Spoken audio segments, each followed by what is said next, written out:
C'est mon producteur qui m'a fait connaître cette histoire. Il y a quelques années, un jour, il m'a donné un DVD, c'était le documentaire qui racontait cette histoire. Voilà, donc il s'est passé dans les années 80 en Suède. Et il m'a dit, voilà, c'est pour toi, je pense qu'il faut faire un film avec ça. Et voilà, et je pense qu'il ne s'est pas trompé, effectivement. Et voilà, l'idée, c'était donc de transposer complètement cette histoire pour faire une histoire actuelle aujourd'hui en France.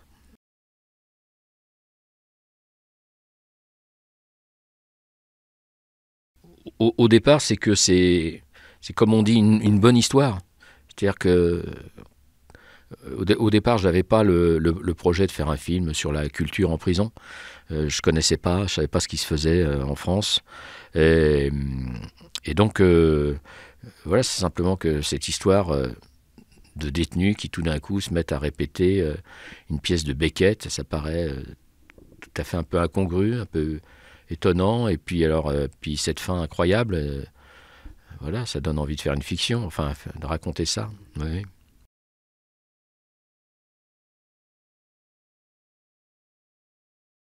Alors, j'ai commencé par rencontrer des intervenants, des connaissances, des comédiens qui font un peu le travail d'Étienne dans le film, qui vont faire des ateliers théâtre avec des détenus.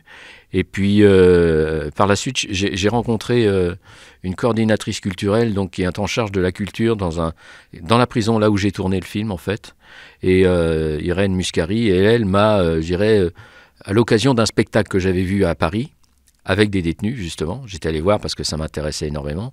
C'est là que je l'ai rencontrée. Et par la suite, elle m'a, j'irai ouvert la prison, les portes de la prison. Elle m'a permis de suivre un atelier théâtre, une création théâtrale, euh, que j'ai pu suivre pendant plusieurs mois pour faire un documentaire qui est bientôt fini. Et puis, et donc, voilà, ça a été une recherche, je dirais, sur le terrain. Voilà, une observation, c'était un poste d'observation magnifique pour être sûr d'être dans le vrai.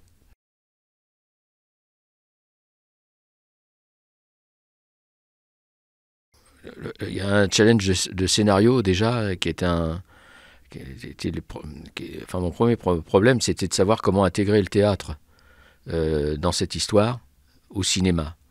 Parce qu'en général, c'est pas très réussi, le théâtre au cinéma. Et donc, voilà, il a fallu que j'aille chercher un peu les meilleurs morceaux, je dirais, de la pièce de Beckett, et puis écrire les répétitions, et puis chercher de l'imprévu, en fait, pour pas rester dans simplement une suite de répétitions, puis après de représentations, quelque chose d'un peu linéaire. Il fallait trouver des ressorts dramatiques pour que ce soit inattendu, drôle, émouvant. Voilà. Et puis après, ce qui était compliqué, c'était tourner en prison, parce que tourner en prison, ça c'est au niveau du tournage, c'est une prison, c'est pas fait pour un tournage normalement. Surtout qu'on a tourné dans une prison en activité, et justement pour avoir un maximum de réalisme, et que donc ça, pour ça, il a fallu beaucoup s'organiser et puis faire un gros travail avec les équipes de la direction et tout le personnel de la prison. Mais ça s'est bien passé.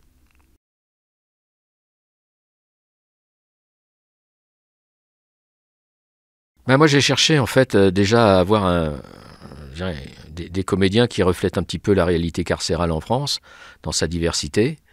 Et puis après, ça c'était la donnée de base. Et puis j'ai cherché à avoir des acteurs, des fortes personnalités, des, des- parce que par principe, dans le film, on ne sait pas, euh, on ne sait rien de leur passé, et aussi des faits qui les ont amenés en prison. Voilà, on sait très peu de choses d'eux. Donc il fallait avoir des personnalités qui, tout de suite, apportent un vécu, qu'on puisse deviner un parcours et une vie à travers leur personnalité, leur façon de parler, leur physique, leur tempérament.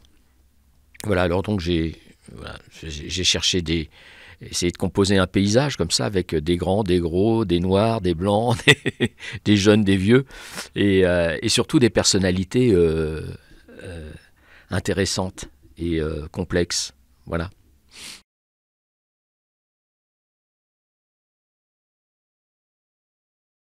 avant le tournage, j'ai fait 3 jours de répétition sur le texte de Beckett, sur les extraits que j'avais choisis, qui sont dans le film, pour qu'on aborde un petit peu le travail théâtral sur la pièce et qu'on comprenne et qu'ils sachent que j'attendais d'eux.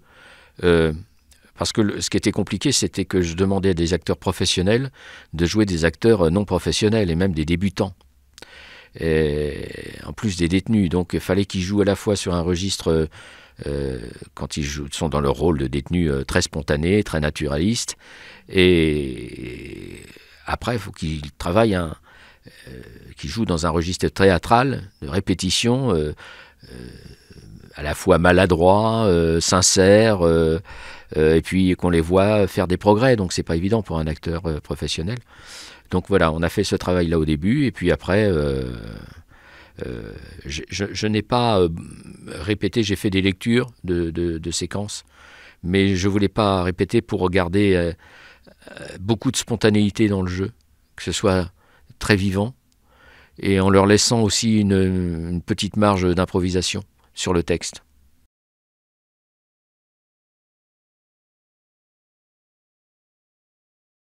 Et c'est vrai que bon, Cad, le grand public le connaît plus pour des comédies populaires, disons. Mais moi, je l'avais vu, en fait, je savais qu'il pouvait jouer autre chose, mais je l'ai vu dans une série française sur Canal+, Baron Noir, où il fait un homme politique, où c'est pas du tout une comédie, et je trouvais dans son interprétation qu'il y avait un peu les éléments pour construire le personnage d'Étienne. Un personnage comme ça, très obstiné, pas toujours sympathique, très énergique, voilà. Et en même temps généreux. Enfin, il y avait tout ce qu'il fallait pour qu'il puisse faire ce rôle.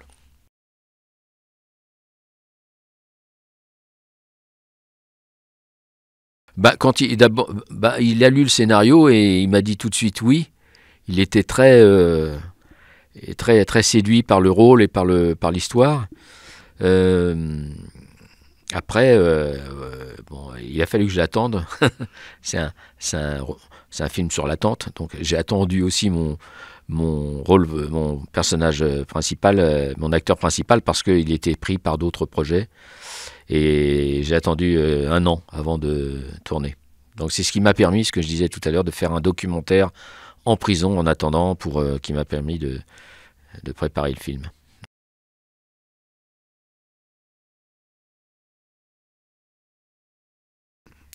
Oui, pour eux, au départ, on avait fait d'abord une visite de la prison. Je les avais fait venir pour qu'ils puissent voir un petit peu les lieux, comprendre comment c'était bâti, et puis sentir cette atmosphère très particulière de la prison, très prégnante, très forte. Et après, effectivement, après on s'est lancé, et le décor dans ces conditions-là, effectivement, influe beaucoup sur l'esprit du jeu.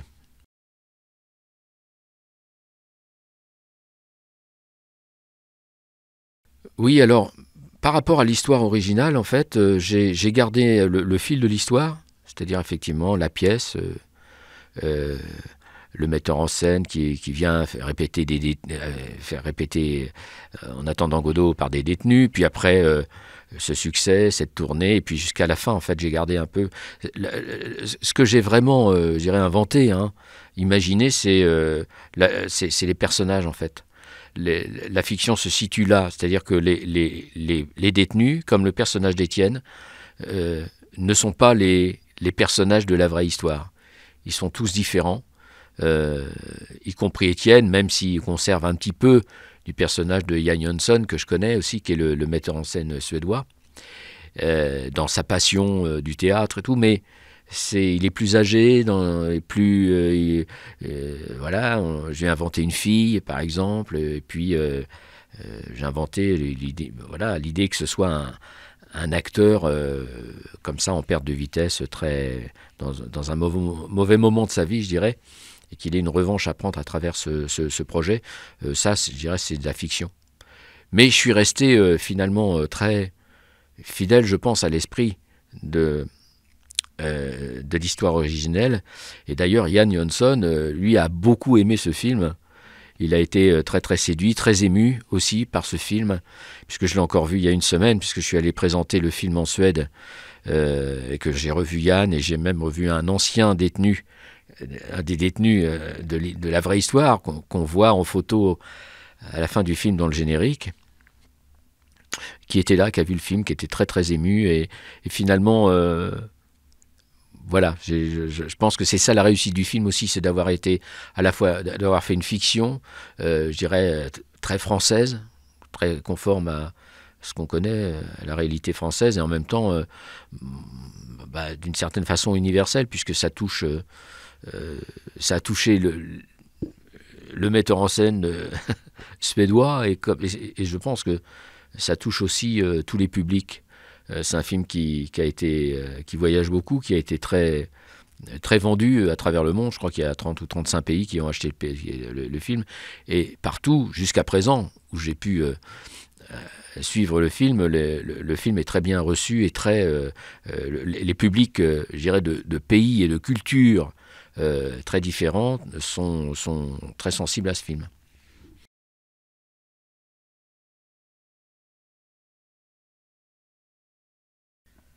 Alors curieusement, les films de prison, j'en ai vu, hein, et je dirais ils m'ont inspiré surtout pour ce que je ne voulais pas faire. Parce que je voulais pas faire un film d'évasion, ni une chronique carcérale, avec tout ce qu'on connaît, qu'on a vu 1000 fois au cinéma ou à la télévision sur la prison. Donc je dirais que j'ai vu des films, c'était plutôt pour me démarquer de ce qui avait été fait que m'en inspirer en fait. Sans juger ces films, mais c'était pas mon projet, c'était vraiment de rester dans le cadre vraiment dans le point de vue du metteur en scène, d'Étienne, et dans le point de vue de la pièce. Donc on voit pas autre chose que les détenus au travail ou dans leur rapport au texte et à cette pièce et au metteur en scène. C'est ça qui m'intéressait.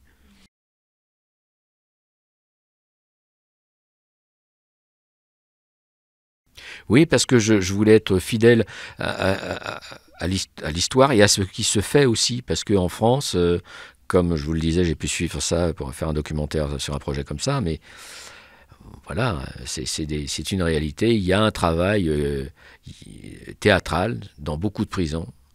Alors c'est pas forcément des projets qui sont destinés à aller être joués à l'extérieur dans des grands théâtres, mais en tout cas il y a une offre culturelle qui est reconnue par l'administration pénitentiaire et qui est à mon sens tout à fait nécessaire et essentielle.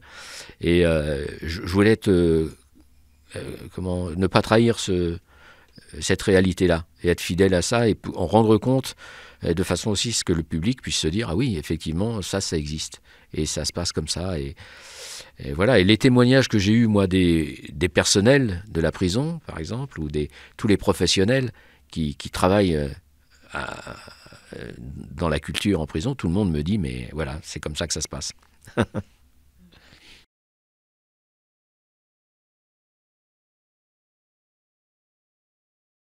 Pour moi, oui. Pour moi, j'ai envie de faire des films qui sont pas forcément des films facile ou je pense qu'on peut être exigeant en même temps faire des films oui où il y ait de la vie et de l'espoir. Moi c'est ce que j'ai envie de faire. Il y a plein d'autres films qui sont désespérants, donc il n'y a pas de concurrence dans ce domaine-là, donc je c'est bien que voilà qu'il y ait des films différents. Moi j'ai envie de faire des films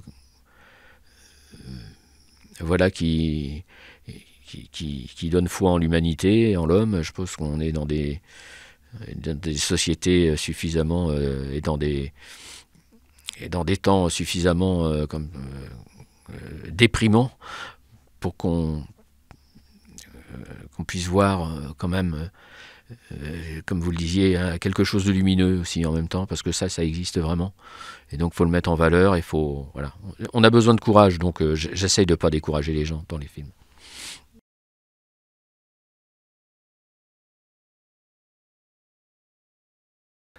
On l'a montré, on va le montrer. Alors il y a une projection, en prison dans la prison où j'ai tourné. On n'a pas pu la faire encore à cause de la pandémie et tout ça, mais ça va avoir lieu là dans 2 semaines devant les détenus. On va faire 2 séances.